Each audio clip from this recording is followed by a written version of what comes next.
Moin Leute, herzlich willkommen zu einer neuen Folge. Mit Mikrofon. Mit Mikrofon. Ist das schon an jetzt? Leuchtet grün? Leuchtet gar nichts.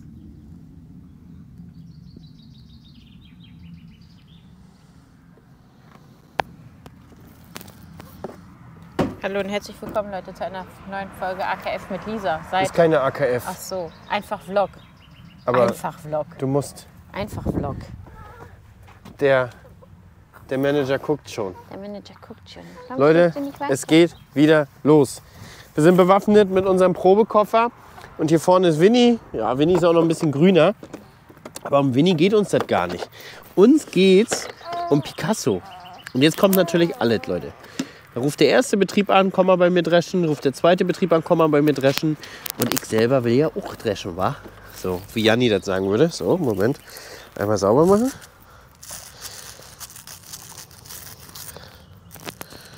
Da war noch ein ganz kleiner Rest Sonnenblumen. Sonnenblumenschlotze. Hätte ich ja mal auch auspusten können, Lisa. Echt mal. Wie bist du denn vorbereitet? Gar nicht bin ich vorbereitet.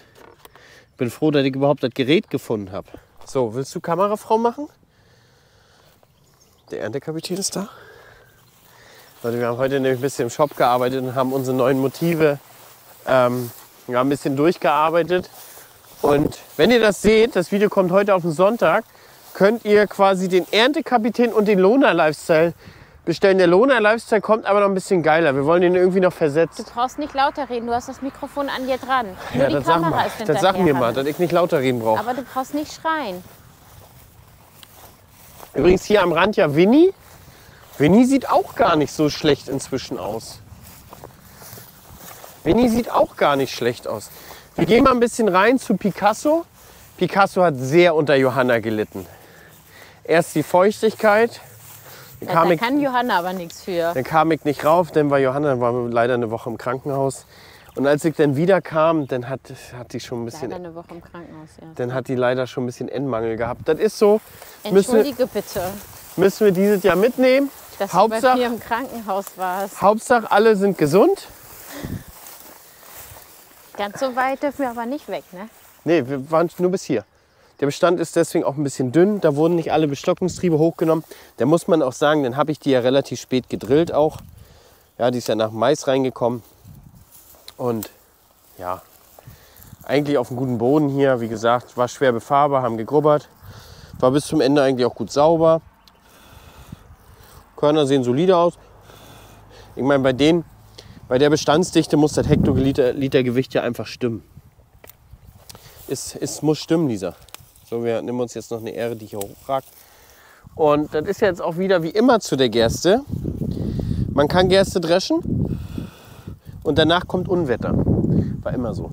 Und das hat sich jetzt auch angekündigt. Heute ist Dienstag, der 25. 23. Der 25. Juni. Du hast recht. Und zu Donnerstag, Freitag, Samstag, Sonntag haben sich Unwetter angekündigt. Und dann brechen immer die Ähren ab.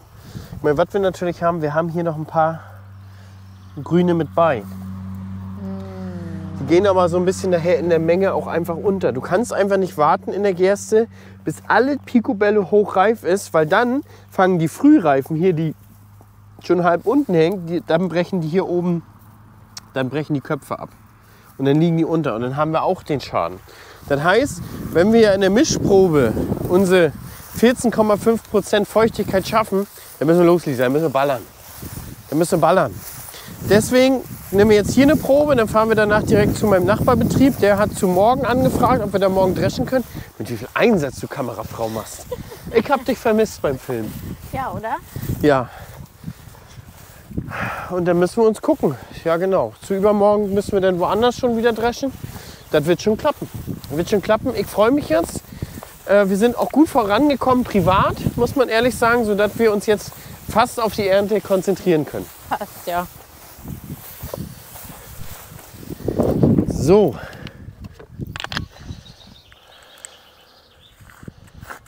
Oh.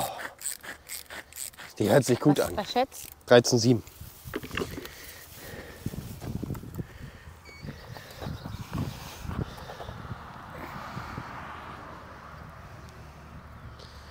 15,6. Was soll sie haben? 14,5. Unter 14,5. Dann hat die dann ist die aber auch noch nicht in der Hand, dann ist die auch nicht beim Dreschen noch nicht, dass man schön könnte. Und du wolltest gleich Drescherprobe machen. Drescherproben sind immer die besten. Ich habe zu dir gesagt, lass uns einfach erstmal eine Handprobe machen.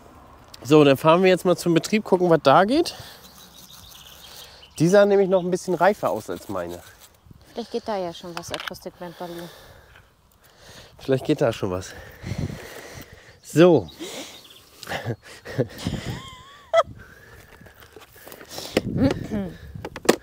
Dann fahren wir da mal hin. Und dann sehen wir uns bestimmt im Mähdrescher oder was weiß ich nicht wohl wieder. So, Leute. Wir haben gestern... Oh, das Mikrofon, Leute. Mikrofon. Test, Test. Übrigens, das ist das meiste, den wir gelegt haben. So, wir haben jetzt gestern angefangen, auf dem Nachbarbetrieb, beim Nachbarbetrieb zu dreschen. Steht gut. Ja, wir haben jetzt hier eine Runde außenrum. Erstmal eine Runde außenrum. Waren 22 Tonnen. Und ja, haben jetzt gut alles eingestellt, sag ich mal. Haben jetzt festgestellt, okay, wir müssen noch einen Grannerklappen müssen wir noch reinmachen. Da ist der New Holland ein bisschen gutflussschonender und auch ernteschonender, sodass die Grannen alle nicht richtig abgehen, weil er ja nicht so aggressiv drischt. Machen wir einen Grannerklappen noch ran. Auch vom Stroh her sieht es noch gut, auch schon gut aus. Wir hatten 13,7. Ja klar, Fahrgasse ist nicht richtig reif. Hier, obwohl übrigens mit Fahrgasse gedrillt wurden, ist trotzdem Zwiewuchs drin. So viel zum Thema immer mit meinen Fahrgassen. Das Einzige, was mich wirklich ärgert, Leute, ich habe nicht mehr geschafft, den zu waschen. Das war für heute Vormittag angedacht und ich habe eigentlich gedacht, wir fangen Donnerstag an zu dreschen, aber das jetzt mit mal mehr Hitze kam als angesagt und das alles ist mit mal reifer und trockener ganz schnell geworden als gedacht. Ja, und dann kommt immer noch mal was dazwischen mit, wo man kannst du hier noch dreschen und da noch.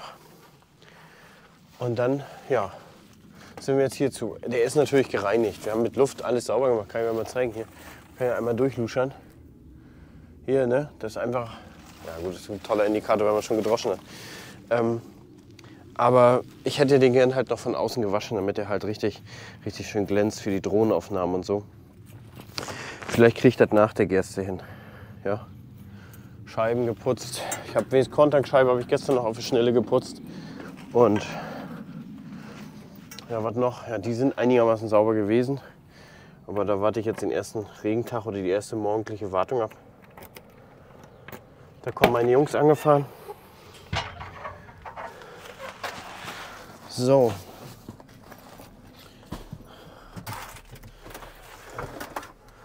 Da kommen die. Da kommt Detlef mit dem Überladewagen. Und ja, ich packe jetzt erstmal also meinen Kühlschrank, packe die ganzen Sachen ein. Und dann würde ich schon loslegen. Wie gesagt, einen Grannerklapp machen wir jetzt schnell rein. Und dann sind wir eigentlich auch up to date. Dann sollte das Ergebnis auch sehr gut aussehen. Das sah gestern schon gut und schön sauber aus im Korntank. So, von daher, bis wir gleich dreschen. So, na das ist ja natürlich nicht die Gerste, die ihr eben gerade gesehen habt, wo ich da hingegangen bin. Hannes hat nämlich natürlich nur den Livestream angemacht und hat vergessen für YouTube zu vloggen. Also haben wir die abgedroschen und haben Gas gegeben und das hat auch alles gut geklappt und der Ertrag war gut und wir haben an dem Tag über 300 Tonnen gedroschen. Das einzige Problem ist, ich habe wirklich 1,5 Bahnen Verschluss.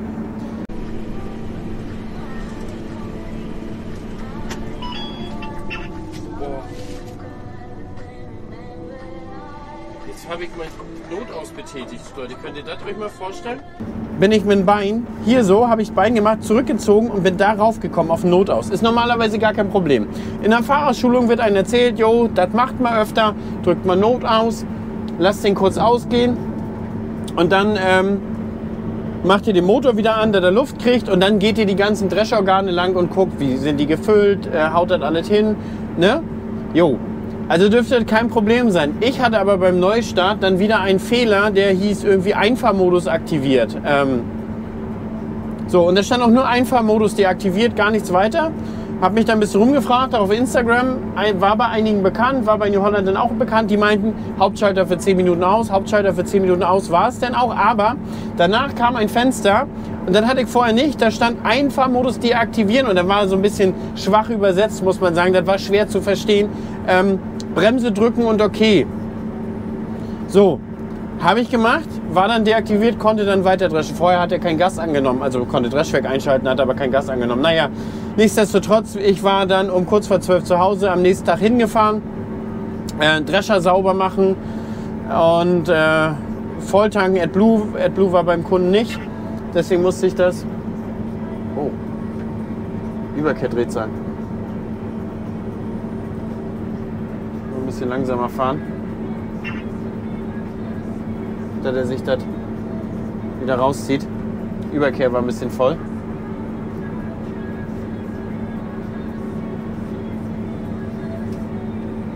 Müssen wir mal ein bisschen abwarten. Ja, auf jeden Fall ein bisschen grünes Material. Das hat jetzt auch geregnet gehabt, leider Gottes. Ah, er wirft aber noch gut. Sieht, glaube ich, erstmal gut aus, würde ich fast sagen.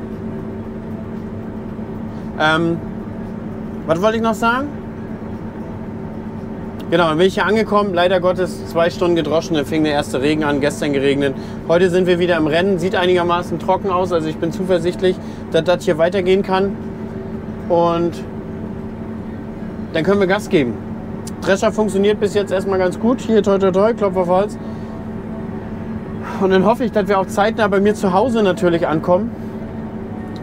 Ja, anfangs war meiner noch nicht so richtig, aber jetzt 2, 3 warme Tage, über 30 Grad, heute auch nochmal 30, wird schnell, aber morgen sollen wir richtig viel Regen kriegen. Also ich bin guter Dinge, dass das laufen kann und laufen wird. Wir haben jetzt heute hier 40 Hektar habe ich noch. 18 so fertig, also tatsächlich nur noch 38. Das sollte heute machbar sein. Wir haben jetzt hier gleich 12 Uhr. Also ihr seht selber, ich kann nicht super schnell fahren. Wir haben hier halt grünes Material. Das dauert ein bisschen. Wir haben jetzt auch 17% hier. Das grüne Material bringt natürlich massig Feuchtigkeit mit sich. Und ihr seht selber, die Gerste ist auch relativ schnell zusammengebrochen mit den Köpfen. Also es sah letztens noch vor 2, 3 Tagen anders aus. Und dann hängt die natürlich sehr, sehr tief. Das heißt, wir brauchen sehr viel Wärme und sehr viel Wind, dass die überhaupt mit dem tief hängenden Kopf trocknet. Ich bin ganz froh, dass der Betrieb jetzt sagt, hier komm, das wird nicht besser. Denn jeden Tag wächst ja das grüne Döller durch und bringt damit mehr Feuchtigkeit. Das ist halt so im biologischen Anbau. Gar keine Frage. Und ja, jetzt dreschen wir das hier erstmal durch und gucken, wie es weitergeht. Und ich hoffe, ich melde mich nachher, wenn ich das Ganze abgeschlossen habe. Aber nichtsdestotrotz hier noch eine kleine Anmerkung. Wir haben ab heute, wenn ihr es seht, es ist Sonntag, morgen soll es regnen. Ich hoffe, ich schneide das dann morgen früh, dieses Video. Wir haben ab heute eine kleine Aktion im Shop, 4 für 3, ja, mit den neuen Motiven. Ein bisschen als Entschuldigung auch, weil wir uns ein bisschen mit dem Shop natürlich hängen lassen haben die letzten Wochen, weil wir uns ja um den Dings gekümmert haben. Um quasi Haus, Familie, Baby, das ist alles okay. Aber nun muss es natürlich auch des anderen weitergehen. Und diese sagt, sie hat Bock jetzt hier Textilien und nebenbei immer ein Stündchen jeden Tag, das kriegt sie wunderbar inzwischen hin. Und deswegen guckt gerne bei uns im Shop vorbei, 4 für 3 für Textilien. Ah, kommt, das ist auch immer... Das macht einen fertig, Leute. Dieses Symbol hier, Dings kommt gleich, Grenze kommt gleich. Denkt man ja bei dem Geräusch, oh Gott, gleich passiert was, aber gleich passiert nichts. Wir kommen einfach der Grenze nur näher. So, wir müssen jetzt natürlich gucken. Jetzt ist es, hier müssen wir natürlich den guten Kompromiss schaffen zwischen... wir wollen die Ähren jetzt noch holen, möglichst jede Ähre. Wir wollen aber auch so wenig Grünes wie möglich hier durch den Drescher jagen, weil das haut richtig die Feuchtigkeit nach oben. Ja? Und das ist für den Betrieb nicht schön und für den Drescher auch nicht schön. Ihr seht selber, da unten kommt jetzt auch so ein bisschen Ackergras durch, beziehungsweise Weidelgras, das kommt jetzt langsam durch. Und ja, da müssen wir ständig immer ein bisschen korrigieren, mal ein bisschen höher, mal ein bisschen tiefer, damit das auch alles eine vernünftige Qualität hat und dann auch so im Korntang aussieht, ja. Der ist schön sauber, das ist kein Problem. So wollen wir es haben, so soll das aussehen. Und deswegen müssen wir da ein bisschen mehr arbeiten im Drescher, ein bisschen mehr aufpassen, das ist so bei den Beständen. Aber letztendlich drischt sich das gut und eigentlich bei Sonnenbedingungen bin ich einmal ganz froh, dass eigentlich der Gelbe so wenig anfällig ist für grünes Material. Also die Roterkörbe setzen sich da Gott sei Dank nicht zu und das geht da alles auch wunderbar durch. Und wie gesagt, auch das, was da im Korntag ankommt, ist verblüffend für das, was da reingeht. Ja, also das macht er wunderbar. Ich fahre trotzdem die ganze Zeit mit IntelliSense, das macht er nach wie vor auch wirklich gut. Auch jetzt hier bei den Bedingungen passt er das ständig an und ja, ist für meiner Meinung nach schon ein entscheidender Unterschied, wie das Ganze hier performt. Ja, weil er deutlich öfter als ich selber natürlich das Ganze anpasst. Und während ich mich jetzt hier auf den Bestand sozusagen konzentrieren kann, konzentriert er sich, dass das Ganze eine vernünftige Druschqualität hat und ständig sozusagen zu den Bedingungen passt, die ich da vorne reinfütter. Weil, ich sage euch ganz ehrlich, irgendwann wird die Dimension von den Dreschern so groß, dass man permanent quasi überwachen kann und permanent sich die Gutflussströme verändern. Und das, meiner Meinung nach schaffen das nur noch moderne Systeme. Also gerade bei den ganz großen Büffeln, die dann ja an die 100 Tonnen in der Stunde machen. Das ist des Wahnsinns, wie schnell und wie viel die Dinger da drin rumstellen, wenn die Bedingungen sich verändern. Das kriegt man selber nie so hin, weil man ja auch selber immer nur so guckt, ja, jetzt sieht es besser aus. Aber die Maschinen machen das mit Kamerasystemen, gucken, ist Bruch drin, wie viel Bruch ist drin, stellen was um, hat sich das verändert, hat sich das nicht verändert. Und das macht den entscheidenden Unterschied. Und wir als Fahrer können jetzt wirklich überwachen, dass wir einen schön homogenen Gutfluss haben, dass wir alles schön gleichmäßig reinziehen. Und das ist im Prinzip jetzt unsere Arbeit, den Mähdrescher gleichmäßig zu füttern, damit das System hinter uns auch wirklich einen guten Job machen kann. Jetzt weiß ich, dass viele dann wieder sagen, ach, alles Quatsch, das brauchen wir heutzutage gar nicht mehr. Meiner Meinung nach, in den großen Teilen ist das unabdingbar. Und wenn ein Drescher 100 Tonnen die Stunde macht, und selbst der hier macht 50 Tonnen, 60 Tonnen in der Stunde, rechnet euch das aus, wenn er nur 1% mehr oder weniger fallen lässt in der Zeit, wie viel Kilos das sind und was das an Dreschkosten verursacht oder wegnimmt. Ja? Also das ist meine Meinung. So, und dann hoffe ich, dann kommen wir auch bald in meiner Gerste an, weil die Neugier, Leute, ist des Wahnsinns. Ich will jetzt auch wissen, wie viel ich ernte. Bis jetzt sieht es ja ganz gut aus, auch der Betrieb, wo ich war, über 7 Tonnen. Und da will ich auch sein, hoffentlich. Alles klar, bis später. So Leute, ich Esel. Ich bin gestern Abend fertig geworden, habe gedacht, ich kann euch nicht euren Vlog schneiden oder nichts mehr vloggen auf dem Nachhauseweg, weil ich die Kamera im Drescher gelassen habe. Jetzt wollte ich gerade vloggen im Drescher am nächsten Tag und stelle fest, ich kann nicht vloggen, weil die Kamera im Rucksack auf dem Weg nach Hause war. Ich bin fertig, ich habe jetzt getankt, das hat eine Menge geregnet heute Nacht. Ich bin gestern Abend um 23:30 Uhr fertig geworden. Habe das Ganze ja natürlich live gestreamt und ja, also meine Gerste steht noch zu Hause. Ich habe jetzt relativ nicht viel gevloggt, um ehrlich zu sein. Das müssen wir nächstes Mal besser hinkriegen. Bin jetzt ein bisschen unzufrieden mit dem Vlog, wie er gelaufen ist. Nächstes Mal. Und jetzt fahren wir nach Hause, 3 Stunden ungefähr. Wir haben jetzt 50 Hektar hier gemacht, 3 Stunden. Fahren wir nach Hause und das nächste Mal haben wir natürlich den ganzen Rest zum Dreschen. Müsste immer so ein bisschen Gerste, muss man etappenweise halt runterholen oder beziehungsweise erst die Gerste. Dann haben wir jetzt ungefähr eine Lücke von 2-3 Wochen.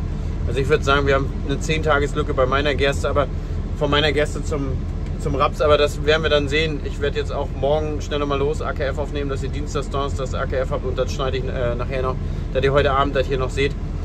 Vielen Dank fürs Zuschauen, Leute. Guckt gerne nochmal unseren Shop vorbei. Wir haben 4 für 3 und ansonsten sehen wir uns in der nächsten Folge und dann ja auch ein bisschen mehr Content wieder.